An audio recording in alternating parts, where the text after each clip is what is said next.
Hey guys, welcome back. Today we want to conquer subroutines. So subroutines come in two forms for you. We're going to look at procedures and functions. You need to know the difference between the two. And you also need to know how to write them both in Python and for your exam. Okay, and there are differences that you need to understand. We're going to delve into that in just a moment. First of all, let's look at what a function or a procedure looks like and what it really is. Okay, so basically it's a named block of code. All right. So if we need to call on something often, we would often put it into a function or procedure so that when we need to call that block of code, we use that code often. We don't have to repeat writing it. And that's called modularity, right? So breaking your code into small chunks that you call on when you require it. So the first thing you have to learn is the keyword here, def, is how we define the name of our subroutine, whether it's a function or a procedure. It doesn't matter, it's written in the same way. And then we give a name to our procedure. Now, as long as it's not a reserved word, as you know, reserved words are things like print, for, if, and hopefully you're not going to use a word that's been used for a previous variable name or a previous function or procedure name, right? We follow that with our parenthesis, okay? So we have our open and close brackets, and then the colon. And we know that when we see a colon, what comes after it is a block of code that will be executed once this function name has been called. So you can see this here is our block of code that will be executed. Right, let's give an example, right? So as usual, I'm using the Raspberry Pi website to write our code. And like we said, we're going to use the keyword def, and I'm going to write a function name of greeting, and I put my colon down. Just like with a variable name, we always start our function names with lowercase. Later on the course, you'll find why we always start things lowercase. There's only one instance when you should start something with a capital. Right, so then I want to, when this function is called, I just want to have a greeting that says hi. Let's just say hi, that would do, right? So that's me writing our function. Now I want to call it, all right? So if I run this now, nothing happens, right? You can see that there's nothing in the output window. But if I now call my greeting,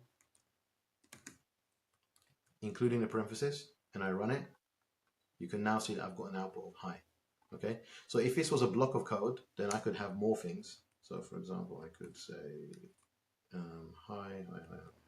I can have a whole block of code like that.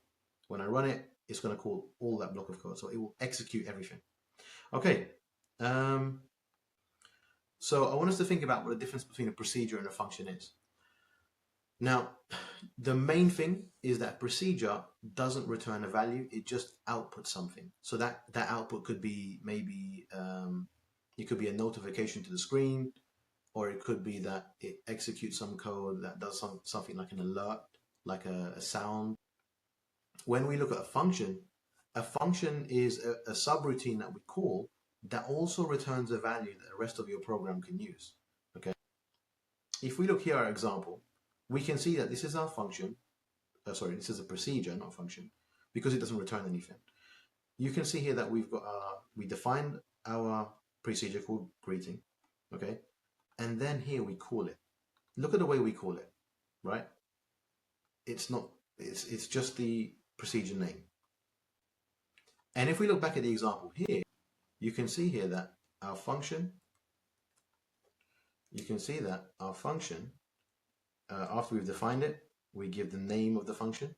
Here we have what's called a parameter. So that's something that we add in our parenthesis, and we'll talk more about that in a second, okay?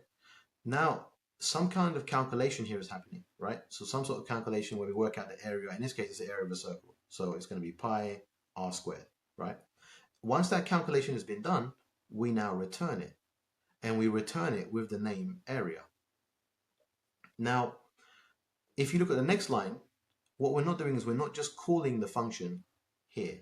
We're also storing that in a variable. So that means that that calculation can be used by the rest of the program. So underneath here, for example, if I've got another line of code, these other lines of code can refer to this variable that we just created, and that variable there stores the value, or the value of the calculation that was calculate circle area with the value of 5. And we know that 5 equals radius. So now we know it's going to be pi times 5 times 5, right? Now, if you look on the right, I've got a small screenshot, right, or a small animation that kind of gives you an example of where that might be used. All right, so I like to give practical examples. So when you look at this, a game like Whole IO, for example, the more buildings that you swallow up, the bigger the circle size gets.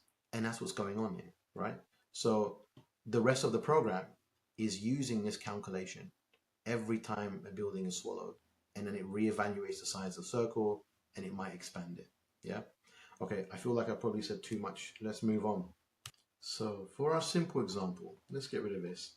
And let's have two lists. I want you to imagine for a second that what we have is we have a shopping list for two different shopping lists. Let's say, or cost of items in a shopping list. And we'll keep it simple, yeah? Let's call it list 1 equals, and we'll say that item costs 3, 5, 1, 3, 5, 2. And then we'll have list number 2, which we'll just adjust.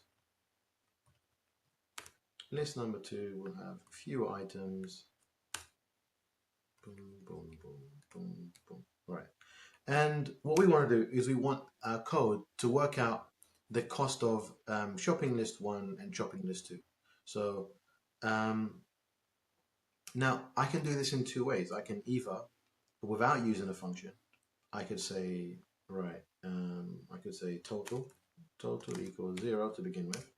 And I can say for item in list 1, for item in list 1, what I want to do is total plus equals item. So for each item, it's going to add each item to the total. And then what I might want to do is at the end, display the total. So I'll say the total cost, the total cost, I'll spell it again, is, and we'll do that. And oops, let's put a little F there. So the total cost is total. Right, and then we'll put full stop there. That's fine for list 1, but I would need to do the same thing again for list 2. So literally, I'd have to do that. And I would have to write that code out twice. We'll do a new total. This time will be for list 2. And so now when I've run that, I've got 4 extra lines of code there. And let's say, for example, I had more lists. Let's say I had list 3, list 4. If I run that now, it's telling me that the total cost for that first list is £19 and the second one is £25, right? But I can refactor that. So now I can use a function so that I don't have to repeat writing this block of code. So here I might say, for example, let's just call it list calculator, and it takes an argument, and we'll just take this, we'll do that, and we'll nest it so that now that's become part of our block of code. And I've made a mistake here. You can see that I never added def at the beginning. So now you can see the color of this has changed as well. And so it outputs to our program that. Now what I can do is I can get rid of that. I don't need those extra lines of code. And now what I'm going to do is I can now call this as many times as I need it by doing that. So I can say that, and let's call this by doing that. We'll say list 1. Oops, list 1. And let's copy that, and let's also do list 2. So if I run that, oh no, it says take 0 positional arguments, but 1 was given. Oh, that's right. List. So I've forgotten to say here while I'm defining my function or procedure that it takes an argument. So it takes a list, one of these.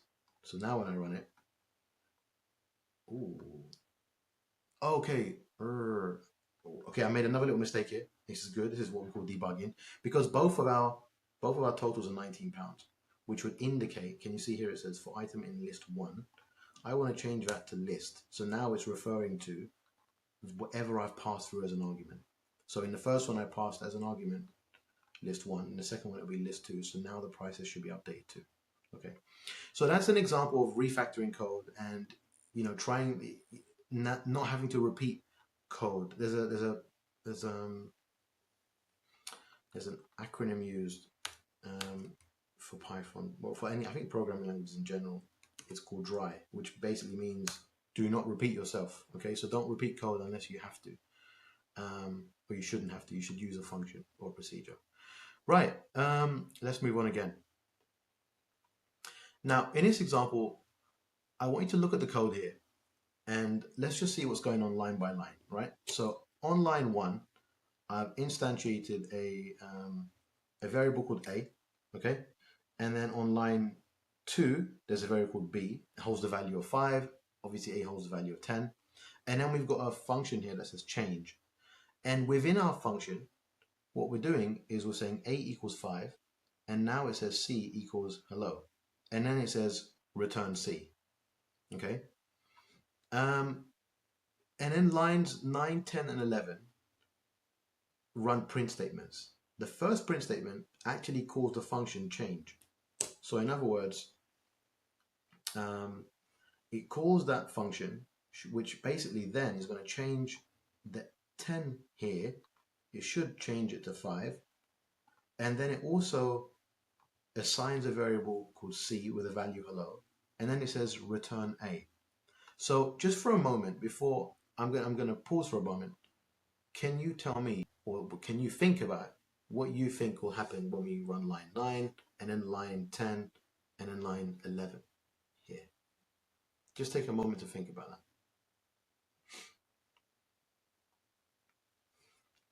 So let's run it. Hopefully you pause for a moment to think. Okay, so if I run that, I get an error. And the error says that C is not defined. So once we've got to line 11 here, we've got this error that says C didn't exist. And then we've also printed line 9, which has resulted in that.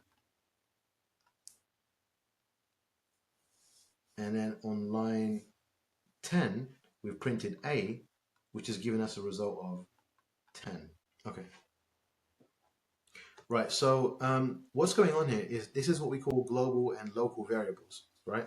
So we looked at local variables when we looked at for loops, right?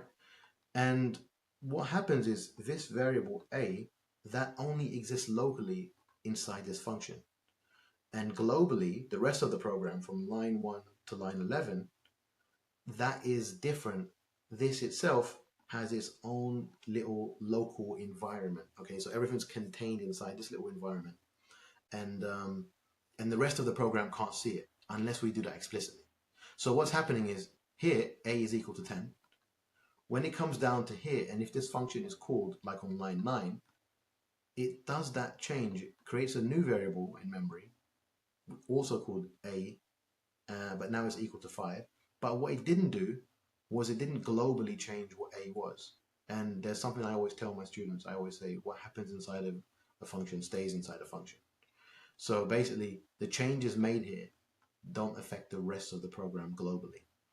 So that's why it couldn't also find C. It says that C is not defined. So what we could do is we could say, we could say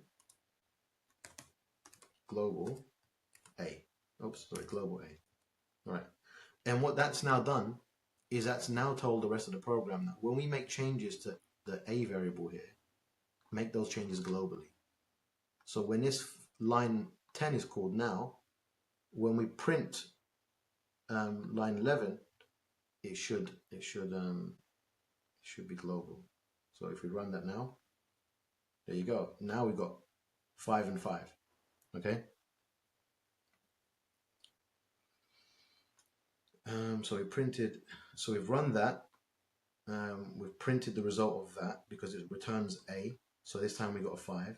And then when we run line 11, that's also a 5 because globally we made a change to it here, but we still don't have C.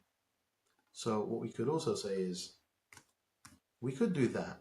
We don't have to do that. So we could run that, and now C exists as hello. Okay, guys. Now, lastly, I kind of want to show you something.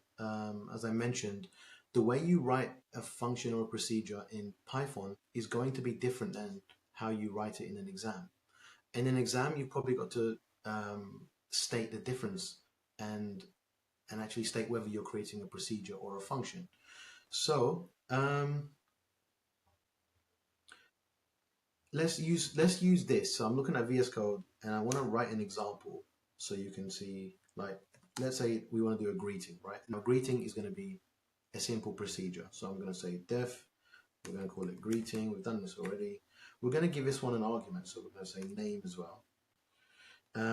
So I want to print, we'll say hi, and go on, then you can autocomplete for me. And that should be fine, right? Now, if I want to do the same thing using pseudocode, which is what you need to write for your exam, okay, I'm going to make some small changes here. Now, this is a procedure, so I'm going to say procedure,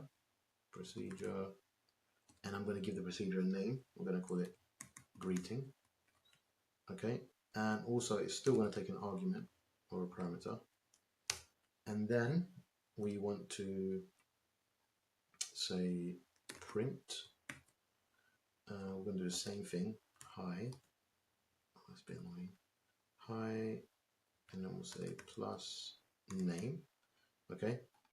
And then the last thing with a procedure is that I'm going to write end procedure here. The difference here is you can see that in Python we just use a def keyword. Okay, and that def keyword will be used for both a procedure and a function. Okay. And we're saying here that we state at the beginning it's a procedure. We give it a name for our name block of code. Nested inside is the code that will be executed, and then we say end procedure. Okay. Now similarly, it's going to be exactly the same for a function. So for example, if we look back at the example that we did before, yeah, that's fine. Oh no, I do have a mistake. I've made a lot of spelling mistakes in this video. So now if I want to write function, I'm going to say function, greeting. I'm going to, oh no, let's not do greeting this time. Let's do AOC, area of a circle. And we need the radius. So we'll do that. And we'll say area equals, it's done it for me. There we go. And return area. But now what I need to do is I need to say end function. Okay. So in a code, when we code in an exam setting, you need to be able to say where your function begins and where your function ends. Okay, that's very important, and you've got to be able to differentiate between when you're writing a procedure and when you're writing a function. So guys, this video has kind of gone over the kind of 10 minutes that I like to keep my videos at. And I'm not finished with functions and procedures, so there's a few more things that we need to look at. I'm going to extend that to another video. But as always, guys, go into the description of the video on YouTube. Check out tasks, because there are exercises that I want you to practice. As we always say, okay, the more you practice something, the more confident you become. So I've got a few tasks for you. Please do them, and I'll see you in the next video.